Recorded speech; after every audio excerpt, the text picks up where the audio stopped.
Depuis combien de temps êtes-vous ici? Le jeune médecin l'a regardé. Ambre a rougi. 3 jours seulement. Je vois que c'est pour cela que je ne vous ai pas vu. Quel est votre nom? Ambre. Ambre, je m'appelle Charles. Le docteur a traversé le hall, et l'infirmière qui remplissait quelque chose dans le registre s'est immédiatement tournée vers Ambre. Charles, c'est l'amant de la directrice depuis longtemps. Si les filles essayaient, elles s'en allaient tout de suite, et avec un tel salaire, vous savez, ce n'est pas facile de trouver une place. Je n'allais même pas le faire, je suis venue ici pour travailler. Ambre est allée livrer les médicaments. Et des pensées d'elle-même. Étrange, Charles est jeune, mais le chef de service a environ 45 ans. Comment est-ce possible? Mais elle a repoussé cette pensée, cela ne faisait aucune différence pour elle, qui couchait avec qui, et elle n'aimait pas vraiment Charles. À l'heure du déjeuner, l'infirmière en chef est entrée dans la salle de soins. Les filles, nous devons aider Julia, laver la patiente de la chambre 7, toutes les volontaires.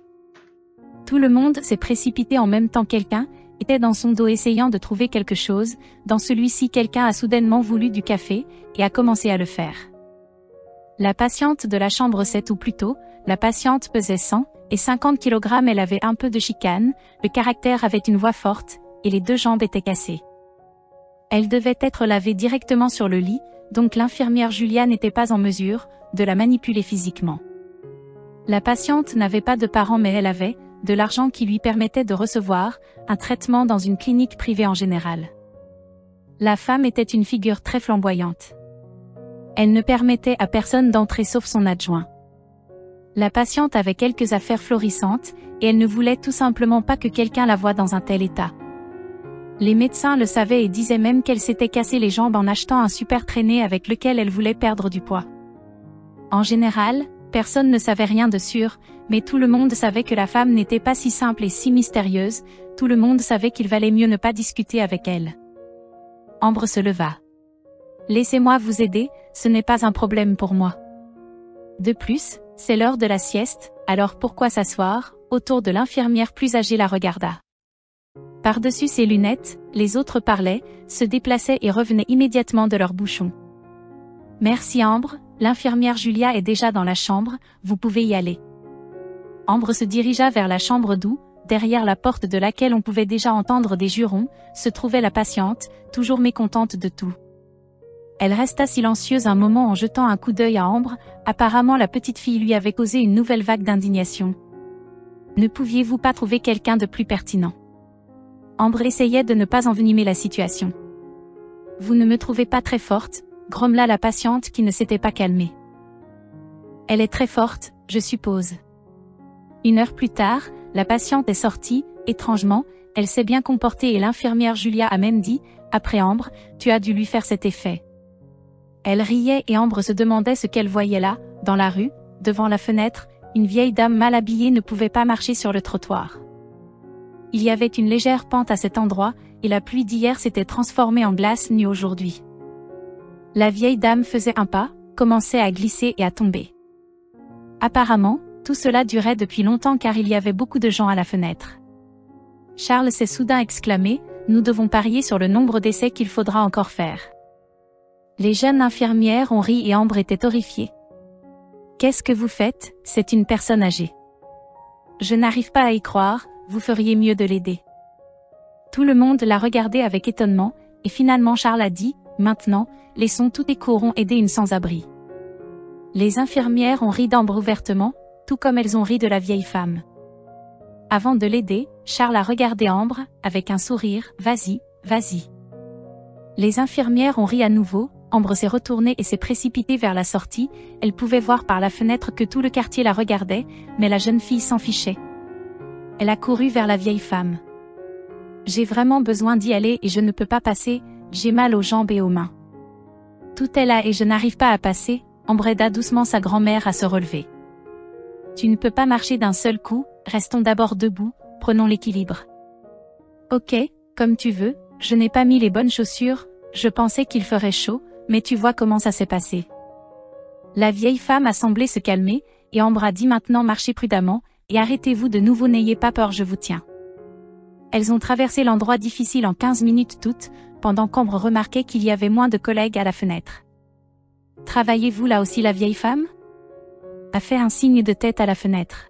« Oui, ne soyez pas offensés par eux. »« Je ne veux pas vous offenser, je suis désolée pour vous. » Ambre avait d'ailleurs déjà remarqué que la vieille dame n'était pas du tout une clocharde. Elle était propre et Ambre pouvait même sentir son parfum. Elle portait juste de très vieux vêtements, même recousus à certains endroits.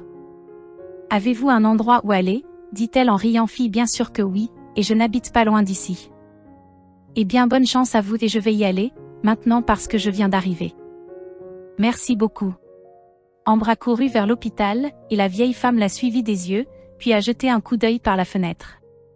Il n'y a personne là-bas, mais elle a secoué la tête. Quel genre de personnes sont-elles? Tout le monde a vu tout le monde rire, et une seule fille est sortie pour aider, et maintenant elle va être renvoyée pour cela, pas question.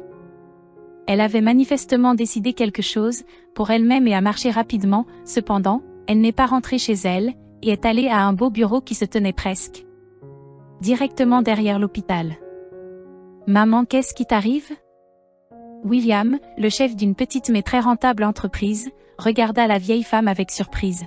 « Fils, mes amis et moi avons aidé à nettoyer l'orphelinat aujourd'hui, alors nous avons mis quelque chose, je ne comprends pas le côté de l'homme. »« Maman, tu ne sens pas que tu as 72 ans, que tu as besoin de plus de repos et que toi et tes amis plus âgés êtes complètement fous. » William, ne t'avise pas d'insulter mes amis, oui nous sommes peut-être vieux mais si tu savais comment, beaucoup j'aimerais faire quelque chose d'utile. Du côté de William, bien sûr, il a tout compris et il connaissait toute la compagnie de femmes comme sa mère, elles étaient toutes des mères d'hommes d'affaires. Elles étaient amies depuis si longtemps, bien sûr, l'initiatrice d'une telle équipe de travail était sa mère, il l'a su tout de suite, et elle l'a admis elle-même. La dernière fois que William a dû les sortir d'un poste de police, ils étaient nerveux parce que les dames avaient battu un homme. William ne l'a pas cru au début, mais quand la police lui a dit ce qui s'était passé, il a attrapé sa tête. De temps en temps, les vieilles dames faisaient des courses pour l'essentiel. Et allaient dans le quartier où vivaient la plupart des gens pas si défavorisés qu'elles distribuaient tout ce qu'elles achetaient aux enfants qui essayaient de diversifier leur vie. Cette fois-là, un drame s'est joué, dans leur cour, un mari ivre battait sa femme et une fillette de 7 ans essayait de couvrir sa mère avec elle-même. Quand les mots utilisés par les vieilles dames pour essayer de l'arrêter n'ont pas fonctionné, elles ont saisi leur canne et se sont précipitées dans la bataille. L'homme a été emmené à l'hôpital et a juré qu'il ne boirait plus jamais. « Maman, tu n'es pas venue ici comme ça, n'est-ce pas ? » ?»« Non, bien sûr, j'ai besoin de votre aide, j'ai besoin de défendre une fille très gentille. »« Fils, je ne sais pas, tout ce que je sais, c'est que je pourrais lui faire du mal. » Ambre marche lentement vers son travail. Elle n'est pas d'humeur parce qu'hier, jusqu'à la fin de son service, si quelqu'un passait devant elle, il lui mettait les doigts sur le nez, comme pour indiquer qu'elle sentait le clochard. Ambre essayait de ne pas y prêter attention, mais c'était blessant. Elle était sûre que ce serait le même jour, la fille avait raison, la première personne qu'elle a rencontrée était Charles. « Oh Ambre, j'espère que tu as lavé tous tes vêtements, et que tu ne sens plus comme cette femme. » Ambre l'a regardé d'un air de défi. « Pourquoi est-ce que ça sentait ? » ?»« Vous savez, j'essaie de ne pas respirer près de vous pour ne pas sentir. » Un patient de la chambre 7 était en train de passer devant eux sur une chaise. Ambre n'a pas eu le temps de répondre parce que le patient a arrêté l'infirmière qui poussait la chaise. « Je connais votre situation, et je pense que ce sont ceux qui rient qui devraient rire des fenêtres. » La mâchoire de Charles s'est décrochée et la dame a fait un geste de la main pour être conduite. Ambre a souri. Et comme ça, elle a fait demi-tour et est entrée dans la salle de soins, et Charles a dit après elle. « Je pense que le genre qui transporte les sans-abri n'a pas sa place dans un hôpital privé, une sorte de maison de retraite ferait l'affaire. » Ambre ne s'est pas retournée, et 1 heure plus tard elle a été convoquée par le chef, la tête du docteur Charles est entrée dans la salle de soins. « Je vous ai dit que vous êtes le genre de personne qui peut résister à l'épreuve du sans-abrisme et ils vous accueilleront à bras ouverts dans un bed and breakfast ou un autre endroit de ce genre. » Ambre était effrayée, et pour avoir aidé un homme, elle a traversé le hall. Charles l'a raccompagnée et lui a dit au revoir, en souriant de manière très contente. Ambre entre.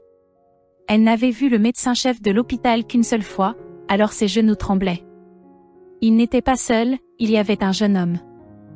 Debout à côté de lui, Ambre s'est soudain figée. Il l'avait vue sur des affiches publicitaires pour des produits cosmétiques fabriqués par sa société. Voici Ambre, Monsieur William Ward est là. Pour nous voir, vous savez qui il est, n'est-ce pas? Oui, bien sûr, il est venu pour vous remercier. Moi, Ambre ne comprenait pas, peut-être qu'il a quelqu'un à l'hôpital qui est de sa famille. L'homme s'avança. Sa mère lui avait dit que la fille était jeune et belle, mais quand il la vit, il sut que de simples mots de gratitude ne suffiraient pas. Il aurait aimé l'emmener au restaurant ou lui offrir un cadeau coûteux. Ambre, c'est vous qui avez aidé ma mère hier. Elle a arrondi les yeux. N'ayez pas l'air si surpris, elles ont leur propre clan de vieilles dames qui essaient de rendre le monde plus propre et plus gentil, mais c'est une longue histoire, je vais vous la raconter. Je ne sais pas comment vous remercier, j'ai demandé à votre patron de vous donner une prime, peut-être que vous aimeriez dîner avec ma mère et moi dans le restaurant le plus cher de la ville. Ambre a dit oui pour une raison quelconque, l'homme a souri. Puis je vous rencontrerai ce soir, à quelle heure finissez-vous le travail? Ambre était déjà à la porte, lorsque le médecin en chef l'a appelé. Ambre demande au docteur Charles Fuller de venir me voir, je veux lui donner un peu d'éducation. Ce soir-là, ils sortent ensemble du bâtiment de l'hôpital. Plusieurs infirmières sont moroses, Charles évite Ambre pour le reste de la journée et l'infirmière en chef le tient fermement par le bras. William en est sorti immédiatement. Ambre, bonsoir, s'il vous plaît, ayez une place, une table dans le restaurant nous attendait. Elle a vu les yeux de Charles, son compagnon et les autres, elle a essayé de cacher un petit rire et est montée dans la voiture. On conduit loin et tout le monde qui est sorti. Avec elle est restée debout là, Ambre a dû quitter la clinique privée, de toute façon son futur mari n'a pas la force mais il a dit qu'il voulait. Ambre se met à son compte, peut-être même dans le domaine non médical. Je suis désolée, mais il se trouve que je dois partir tout de suite, et je ne voudrais pas rester sans toi une minute, alors tu dois venir avec moi. Quand on a sa propre affaire, on peut s'en sortir et travailler pour quelqu'un d'autre signifie être toujours attaché à un endroit. Ambre est d'accord lorsqu'elle arrive à la clinique pour la dernière fois. Charles, qui se trouvait dans les parages, a sifflé « Allez, débarrassez-vous, l'air sera plus pur », mais elle ne lui a pas prêté attention.